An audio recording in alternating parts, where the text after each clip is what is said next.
good morning. I'm on Central Time, so here's 10 a.m. for me, and I still have my coffee here with me. And yeah, so today we're gonna talk about some experiences that I want to share with you based on an enterprise project that I was in. Um, well, we are still running that project. We are almost on the last week of the project, so I think I have some experiences to share with you, and that's always that I want to do. It's once I learn something, once I find out that something can be improved or done in a different way, because I already did a mistakes. So it's good to share, so you don't have to go through the same errors, or not errors, but just in a different way to do things. So just want to make things clear. I always try to do technical sessions, but today I think it's gonna be my first session, uh, just talking about practices and how to do things instead of showing demos or how to do something on the app. So this talk is not about how to install Dynamics. It's not about configuration or how to create segments, journeys. So this is more on the different teams that are involved in this project, and probably uh, what I'm going to share with you can be different if we are with a small business, with a small business project. So with for SMBs probably can be different, as they don't have like different teams on the company. But an enterprise project I think is more difficult. So we're going to talk about an enterprise project implementation with Dynamics and the sales team. So before we start, all the recommendations in this session are based on two different projects um, that were deployed and implemented by different teams. And the session is, assuming a company like a partner is implementing Dynamics, so for a customer, and if possible, in one of the different slides, we can mention if there's a difference or comparison between enterprise and SMBs. So the agenda for today is the steps that we need to do, or we probably do once the Dynamics marketing has been authorized. So let's say uh, the company is saying, you're going to implement Dynamics. Let's start with the project. What are the first steps we need to do? We need to complete. And so that's like the things we're going to see in the number one. Second is responsibilities per team. So I'm going to list probably a few of the responsibilities for the different teams between customer and the partner, and also a third-party team that it's on the marketing. Also, probably some companies have their own marketing team, but also they get help from another consultant firm for marketing that helps with social media channels or ads on Google. So kind of those things. Activities during the execution. So I'm going to list also some activities, or probably all the activities that we need to execute during the project, and some recommendations that I found pretty useful on the project. So let's start with the steps once Dynamics marketing has been authorized.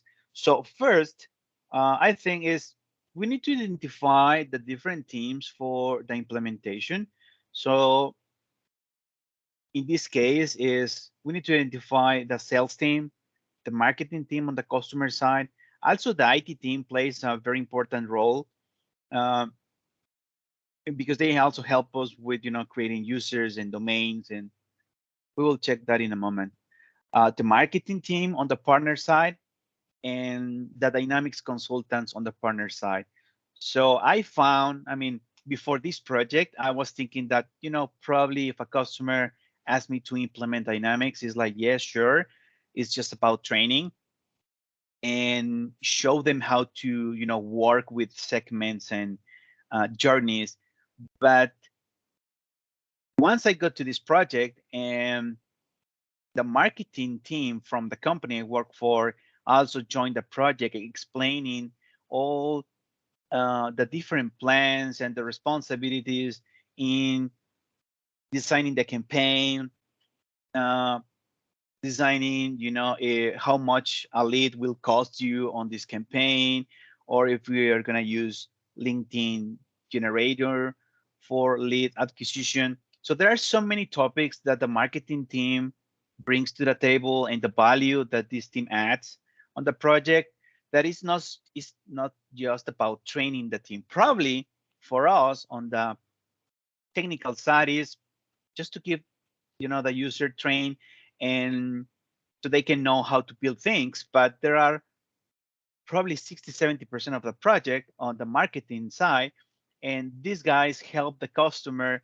to design the entire process of moving, leads from clicking on the website through or converting them into opportunities. So that's the first step. You identify the different teams. And for me, in my personal experience, a demo as the next step it's a good thing. And with this, I think this is a very important point, because before we can start working on defining stories for sprint, if we are working with agile, these help us to show the capabilities of the app. So you don't have to execute, design all the features on the app, but it is important to show the customer and explain what can be done on the app, at least, in one of these topics. I think segments, journeys, emails, lead scoring, and email quotas. So I think everything around quotas and journey segments, emails, and lead scoring is important to show them and explain them how these work together.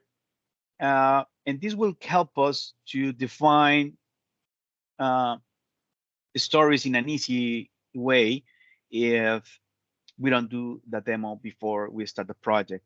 So this is, I think, very important, because marketing, this team on the marketing side, they they are used to work with different apps like, SurveyMonkey or Mailchimp, and probably this team have sub teams inside the company that they are decentralized, and everyone do their part or something on the company, but they are not working closely, and they are not working together sometimes.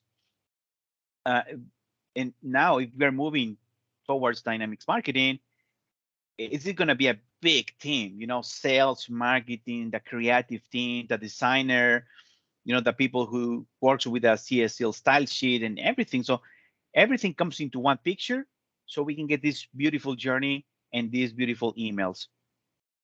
So number three, well, also an important thing on the demo to discuss with the customer is how dynamics marketing manages the leads and the contacts. All, you know, all of us here on this meeting probably knows that every single time we talk with a customer about what is a lead, what is a contact, and how Microsoft handles this, it's an entire conversation when we can spend like 1 or 2, 3 hours defining what is a lead, what is a contact, how do we convert a lead. So that's important, and even more because right now, I think we are still unable to market leads directly. We need a lead to be connected to a contact. So that's also important that we bring up that discussion with the customer, and trying to get to a unique definition of what a lead and a contact is for all the teams.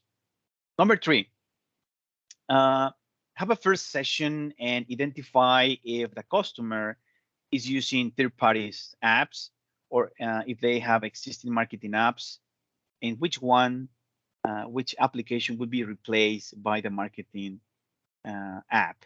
In this case, in my experience, they were using SurveyMonkey, so we migrate everything from SurveyMonkey to Customer Voice and MailChimp, of course.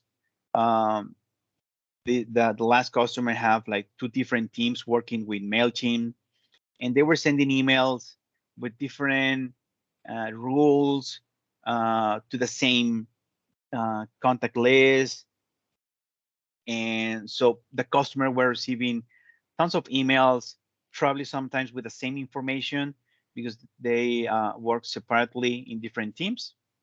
And also another app, which I think is pretty important on this kind of implementation, is the digital asset management software like Cloudinary, Binder, or FileCam. So these services help you to storage your images, so you can use it in your emails or landing pages. So that's important because marketing offers like a library of assets to store images, and we can use them internally. So number 4 is ask the customer to do the paperwork. I call it this paperwork because sometimes, the customer is, okay, we have this marketing app, so we can start right away sending emails to people. They are still thinking that they can send emails using like 10 different spreadsheets that they own, but that's not the case. So we need to design, first the segment. So we need to target which contacts we're going to send that email. So for me and also the marketing team on the company, we ask the customer to design everything in a document or in a paper. So first, we ask them to design segments. So for segments, let me show you very quick. We share this kind of PowerPoint with the different tiles from the marketing app. So we share a slide with these tiles separately. And we ask the customer, hey, please work together internally, design the journey using this style so you can put it in the slide in paper. And because they can spend a lot of time deciding how the journey will look like, or how many steps, how many days are we going to wait to send like a second email. So we don't need to be on those meetings, and we don't have to waste that time. They need to do it internally. And when they have these journeys, we can help them to build them on the app. So that's for journeys. And for segments, it's just to ask them the conditions for the segments. So okay, you have 20 campaigns, 10 campaigns. Okay, which contacts you want to target on each of the different segments? Give me like the conditions. Give me the names of the probably not the fields in CRM, but at least contact type equals this. If it is a homeowner, if it is a contractor, dealer. So please share with me those conditions. So at the moment we get to the training, we can build like our first segment based on an existing use case on the company. So that's important. For emails, we need to ask for templates. We need to talk with the design and creative team and explain them that there is an option to create templates, and so they don't waste time every time building every single email. And also explain them, the restrictions, the capabilities of the designer, so they can build a very good template for the customer or for the company. And so number 5 is talk to sales and marketing, because this is important. If the company implementing Dynamics marketing also have a sales team that is using CRM, so there is this conflict between these teams. when they work in different apps. Everything that sells, it's updating on a different system. Probably it's being shared by spreadsheets through the marketing team. So marketing team can manage the spreadsheet, can manipulate, change columns, rows, add filters and everything. And they just send the emails using other applications. But now that all the different teams work together in the same platform as Dynamics, so each team needs to worry about the other team. So if I'm updating something on the CRM side, I need to remember as a sales guy that everything that I do on the app will also take effect on the marketing side, and vice versa. If the marketing team decides to, let's say a very common case is the marketing guy say, I want to have a field to show the marketing source or the campaign source or lead source, if it's a trade show, if it comes from a webinar. So I want a field that says, trade show in a text-free field. But probably, the sales team, they are capturing contacts or leads because they actually are going to trade shows and capturing contacts. So probably they don't want to type like every single time that it's a trade show lead and the name of the trade show. So we need to design like, entities for that. And so we need to talk to the sales and the marketing team and say, hey, we're going to build something for you so that sales guy doesn't have to cry or type every time, that it's a trade show. They just select like an option. And on the marketing side, you have to use this field, and it is a lookup, and you have like an option to select from the catalog, and not just typing equals trade show. So that's kind of the thing we need to talk with the different teams. And that, and again, if the marketing team wants to add fields to the contact entity, we need to make sure the sales team are able to populate data on those fields. Because if just marketing start asking for new fields and you start creating those fields, but no one is going to populate the data on those fields, so at the end, it doesn't make sense to use them on a journey or in a segment because nothing is capturing data on those fields. So that's important. So we need to make them aware of each other and work as one team. So number 6 is clarify with sales and marketing at least these terms. As I was telling you before, this is at least for me, it's always a discussion with the customer. What is a lead? How it is connected to a contact? Why I can not just send emails to leads? Why do I need to link to an existing contact?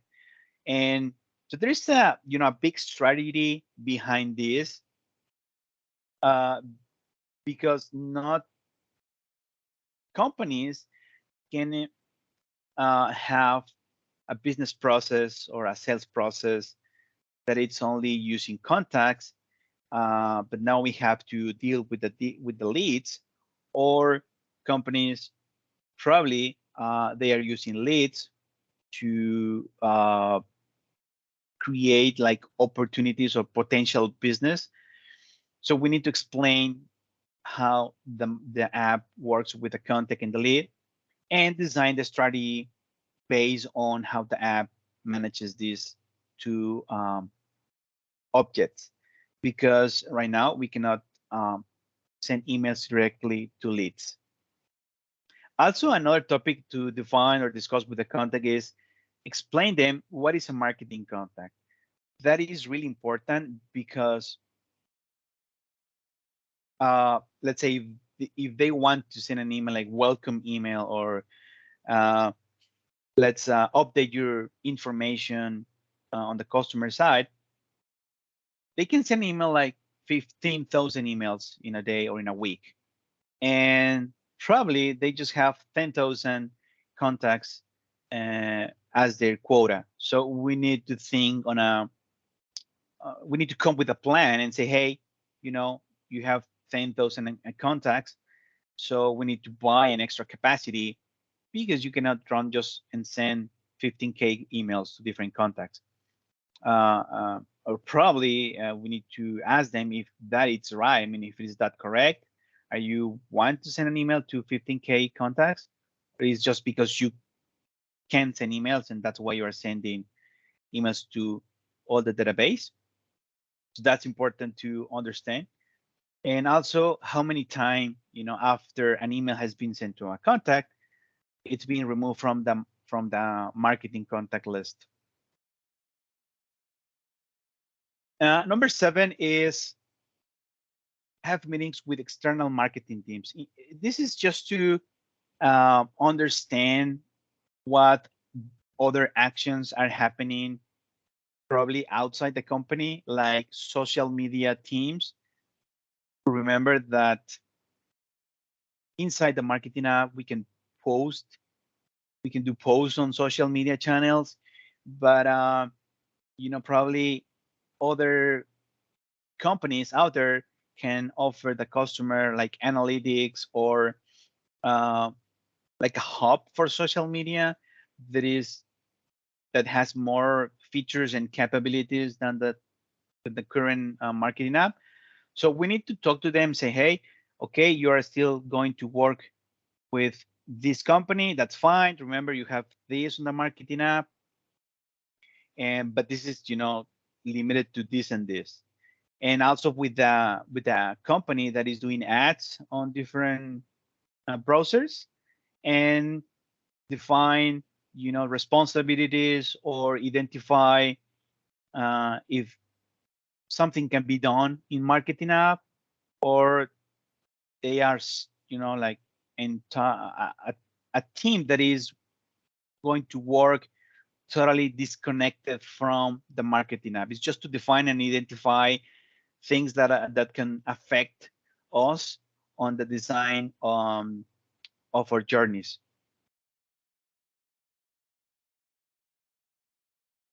So this is like slide.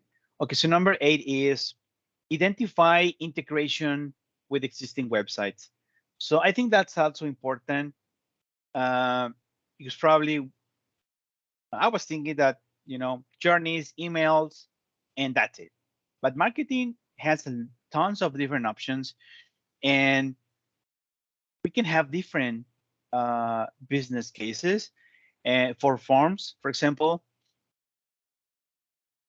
we need to explain them that we have 3 different ways to capture forms, like forms that exist and are hosted on the marketing app, forms that can be hosted on the marketing app, but also can be displayed in external websites. And a third scenario is probably they are working with partners or with other providers, and they want to receive. So let's say I'm a contractor or a dealer, and my information exists on an external website that is not my website, and I want to receive information from customers that they want to contact me. So instead of collecting a spreadsheet on that website and then that company sends to me the spreadsheet and say, hey, all this person wants to contact you, we can build this form hosted on this external website, and we are going to receive everything, all the information from the customers who want to contact me in that external website. So that also something we need to explain them and at least identify which types of forms are we going to have on the project. And also the domain.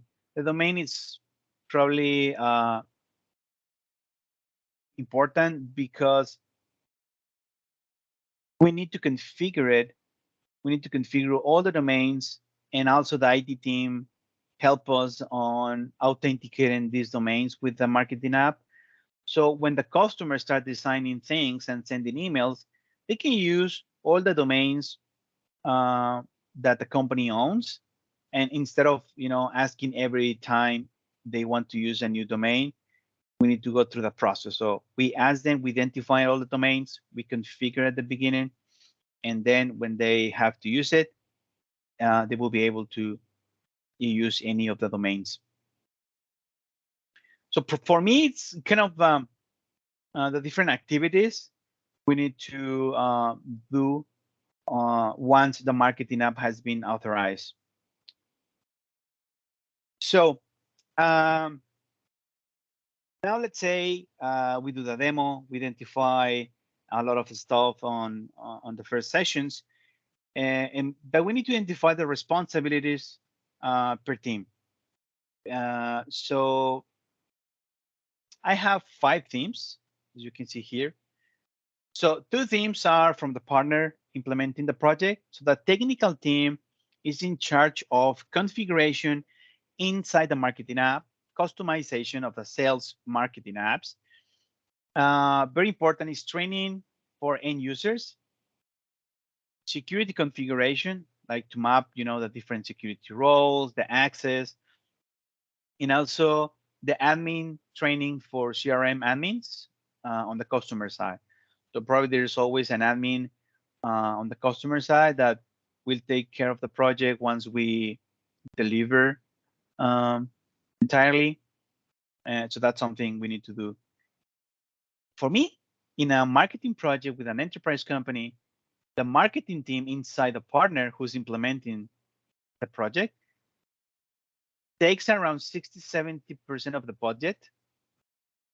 And I mean, again, this is not a rule. It shows that for enterprise projects, the marketing team plays a very important role, defining all the items needed to build a successful customer journey. So one of the things that this team needs to do together with the customer is define the goals for the different initiatives, like email. What is the goal of this email? What is the goal of acquiring leads, and how we're gonna do that?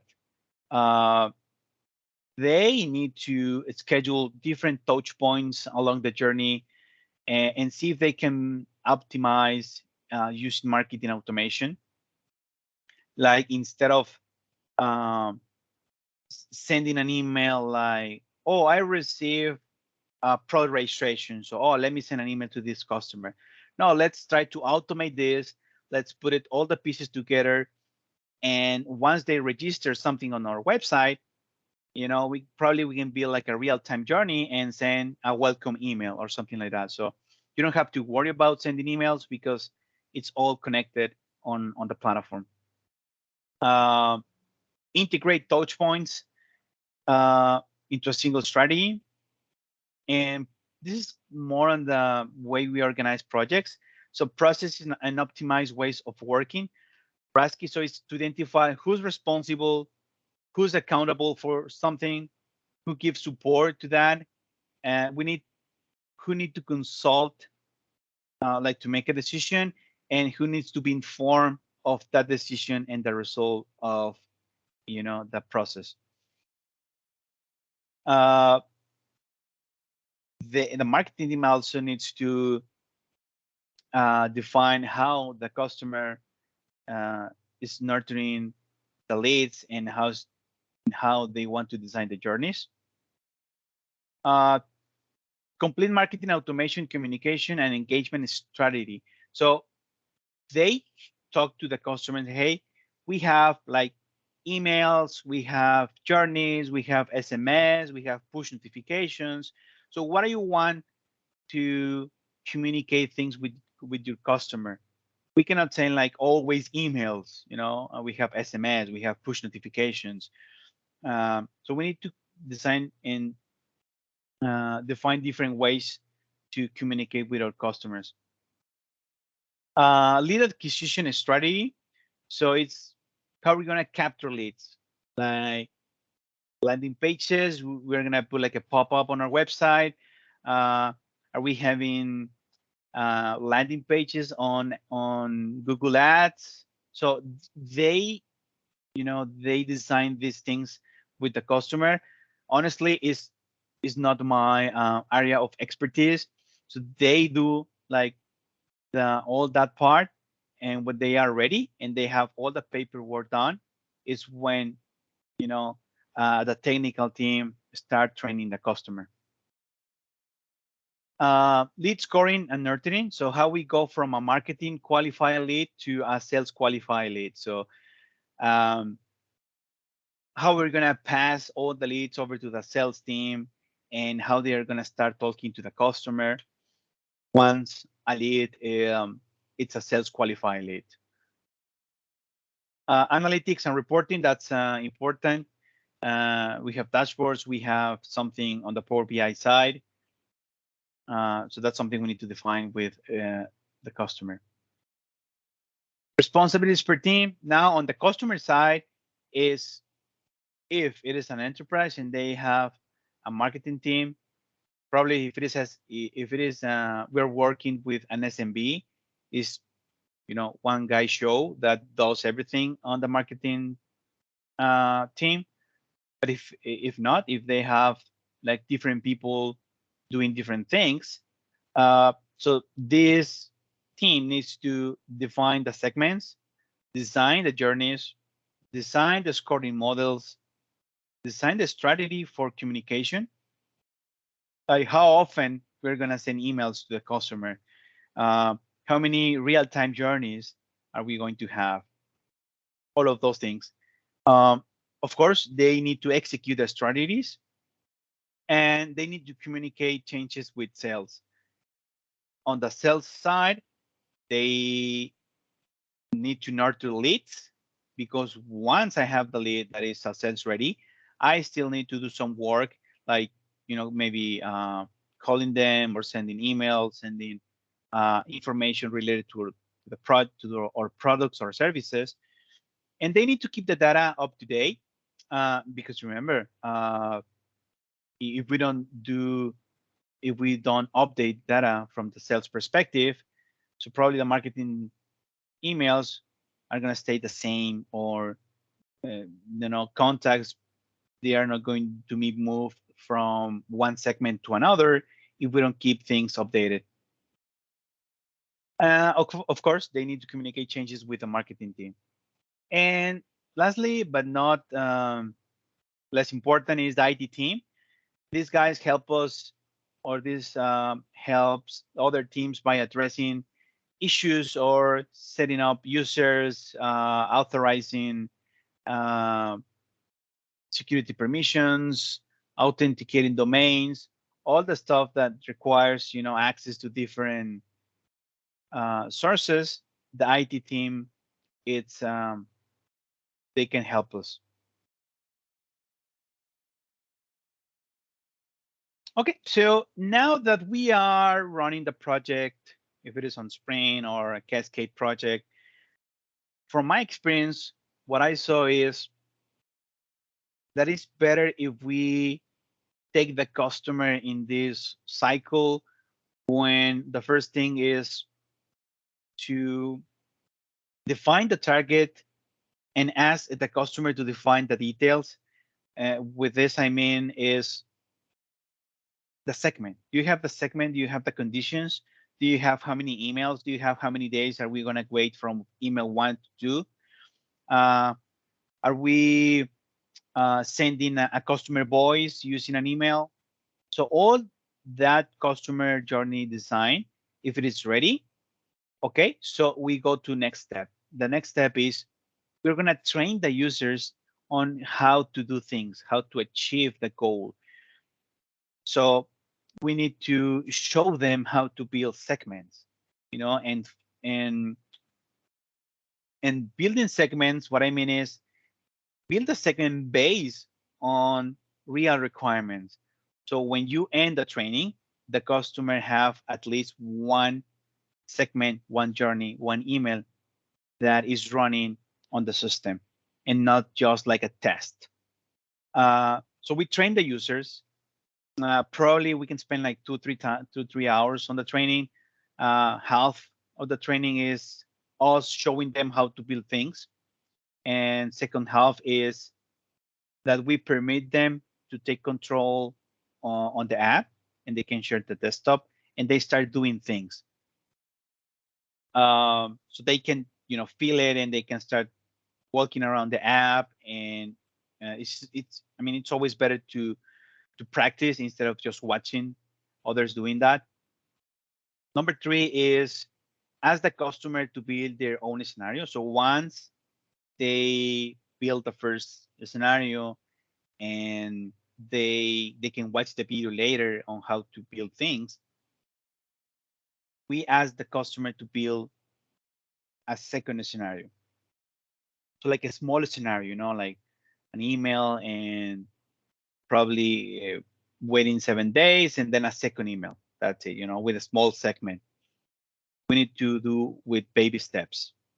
And again, the number four is answer questions and explain how these steps connects to other parts. So if we are just training them on how to create emails, which I think for me is the first part of a journey, is we need to have the email.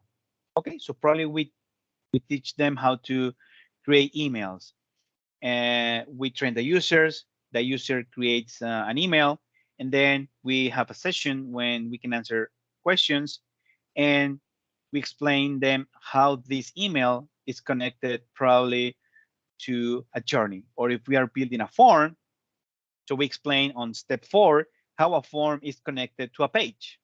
How we can connect page and forms. And then, so next session, again, step number 1, we ask them to define if it is on the landing page, if we're going to ask for email, last name, first name, contact type, kind of those fields. We train the user on how to connect form, which is the last step from the previous training, how to connect form with page. So we now train them on this. We ask them to create their own scenario. And then again, we answer questions, and we explain how a form and a page now is connected, probably with a journey or with a submission, and probably next step is create a segment based on people who submitted the form. So this is like a cycle, and we take the customer into this journey for us, not on the marketing journey, but in this journey on how to work with the app. So it's like step by step, instead of having one training for everything and leave them alone and say, hey, everything, so it's on your side. Now it's try to train them on different steps and how everything is connected. So some recommendations that I found during the project is, once we have a journey, once we have the email, everything set up, it feels like there's always this question like, but what will happen if something is wrong? Okay, it's configured, but is it going to work? Is it going to capture what I need? Did I forget something? All of these questions that are normal, and you start feeling that for the first time. So my recommendation is build an internal segment. I mean, is select 5, 10, 20 users from the company, create them as contacts, build that segment, and test your journey or everything with those 20 users or those 20 contacts. So internally, you can start clicking on the landing page, submitting the form, receiving an email, clicking on the email.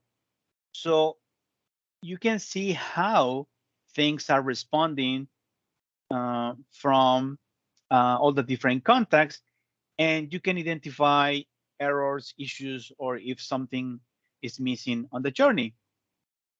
And also what you can do once you are ready to go with the journey with your customers is build a template for a segment, and that template will have a segment block, which is, so every time you build a segment for your customers, that template at the end, at the bottom, also it will use your internal segment.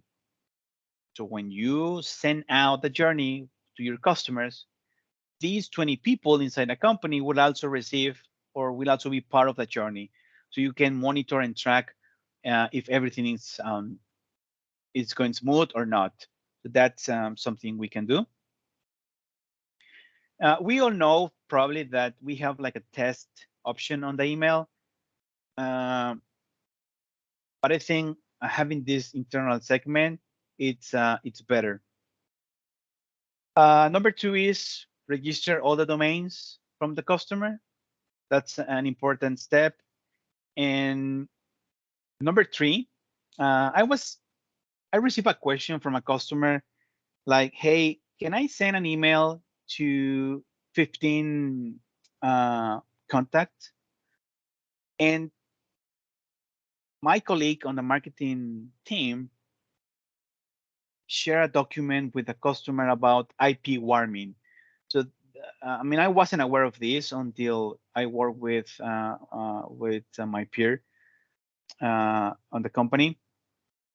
This thing, IP warming, is uh, applications that sends emails needs to start sending emails in small chunks, like probably start with 1,000 emails, sorry, with 100 emails, and then increasing to 800, 1,000. So the system and the internet can identify that that IP is not marked as a spam, or you go to a blacklist for IPs. But Microsoft, I was reading in Microsoft, by default is putting their own IPs to send emails. So we don't need to go through the IP warming stuff. But it's important to plan or emails and how many emails are we going to send. So for that, I was reading through the documentation and I found this email, which we can send our questions about quotas and IP warming questions. So I sent an email to these guys and, hey, we are planning to send this number of emails and like in a week, and it's only 2 emails. And they reply to me like the same day and say, hey, there's no problem for 15K 2 emails in a week. So that's fine. So I think it's very useful to have at least one email that I can answer our questions about these topics. And last recommendation is, if you are working with a customer that has multiple brands under the same umbrella, so let's say I'm a big company and I distribute products for different brands, and I have this marketing app. So sometimes you want to add the address for specific brands. So instead of having the address on the content settings, we would like to add the address from a different brand in the email. So for that, we can have a custom entity like company brands, or if we have the business unit entity configure. So it's a good idea to configure the brands on the business unit. And if that is not the case, we can have a custom entity for brands where we can get the address, like the different social media channels, and we can add those on the email and not use the only one on the content settings. So probably because of the system is validating the address, we need to put like the content settings address plus the address for that specific brand. So that's something we can do. So with this, it's everything that I want to share with you. So I hope you find something useful if you are implementing or working with Dynamics marketing. Of course, there's a ton of things to talk about, but these are for me, the important things that I want to share with the community. So I don't know if there are questions. I think we have time. Thank you, Sergio. I think you've covered a lot of very, very important areas of marketing which often get overlooked during a Dynamics marketing implementation. And often what happens is that those challenges have to then be addressed during the project, which often leads to delays. So what you've done is you've shared some important insight that consultants and the customer should be thinking about before and in the early phases of the implementation that will save them a lot of time when it comes to the adoption. So I think what you've done is given the community a blueprint on how to successfully implement marketing due to some of the challenges around content settings and other configurations in marketing that you have to that have larger enterprise-wide impacts, right? So I think you've actually done that. So I have to give huge kudos to you. So round of applause, everyone, to Sergio. You know, because of the insights, just knowing the sheer amount of things that complexities that are often involved in marketing is great to see that. What Sergio's done is that he's actually addressed all of those. So that information is very, very, very key for your success in a Dynamics 365 marketing implementation. So thanks for that, Sergio. So our next session is also on marketing as well. So where Sergio has addressed a lot of the considerations on implementing marketing, we'll be building on that further as well. So are there any other questions in relation to Dynamics marketing? Please, you now have the next 5 to 10 minutes to ask. And whilst you do that, Sergio, are you able to share your contact details in the chat? Sure, Russ. Let me put my... That'd be great, because Sergio is highly active in the community, so it'll be great to keep in touch with him. That'd be good. I have to say, also myself, I've also been very much involved in, especially the past few years, Dynamics for marketing is definitely you're guaranteed if you're involved in Dynamics 365 customer engagement project, then you're very highly likely to be involved in delivering Dynamics marketing. I have to say, all the projects that I've been doing over the past 3 years, all of them have involved Dynamics marketing. So I would definitely believe that if you're someone who's in the Dynamics 365 space, I can guarantee that you will be involved in implementing Dynamics 365 marketing at some point. I believe that firmly because of purely of the fact that every single project I've been involved in over the past at least 3 years have all involved Dynamics 365 marketing. So Sergio, you'd probably agree with that, right? Correct. And I think one important thing to mention is how fast the app is adding features, or how Microsoft is adding features more and more. If we compare like the first version with marketing, and I think, you know, this happens with all the online products, but we're talking about marketing, and we compare the first version with, or even, you know, 2 or 3 months before today, you know, we have a lot of features now included on the app, and every day we can do more with the app. So it's really good to have those features inside the app. That's right, Sergio. Yes, we'll be covering some of those newer features in the next session, such as real-time marketing and things like that. But yes, Sergio, the amount of investments Microsoft has made in the marketing app took its maturity level from say 3-4 years ago to where it is today, to become such a mature product. I have to agree, Sergio. Yeah. So Sergio, it doesn't look like there's any other questions. Do you have any final comments to make regarding either marketing or in relation to what you've been up to in the community? Well, so yeah, nothing to add.